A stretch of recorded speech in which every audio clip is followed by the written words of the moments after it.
Like a lot of scary stories, Brian Ferguson starts on a dark and curvy road in the middle of the night. I'm a log truck driver. I'm on my way to work at 2:30 in the morning, coming the same route I've driven for about 2 years now. That route takes him along Commercial Avenue near 42nd Street in Springfield. When he got to this point in the road, he moved over a few feet just to avoid these potholes. Then about a mile up the road, he hit the striping crew. He avoided the wet paint without any problem. They got to work and started hauling logs. At the end of his shift, now with the sun fully up, he walked back to his car to go home. That's when his heart froze. Down the length of his Durango was a coat of thick, bright yellow striping paint. You don't want to know my reaction. I was not happy.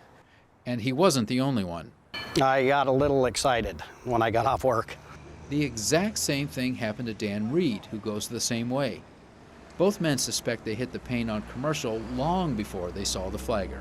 Generally, you usually see flashing lights and pickups with signs on them and flashing and letting you know that you have wet paint there. There was none of that on this road that particular day.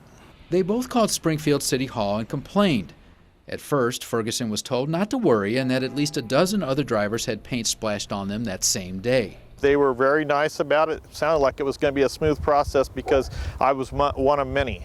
But when the city's insurance company got involved, the story changed. The investigator in Portland decided that the striping crew didn't do anything wrong. And she added, if Brian and the other drivers had just stayed in their lane, none of it would have happened.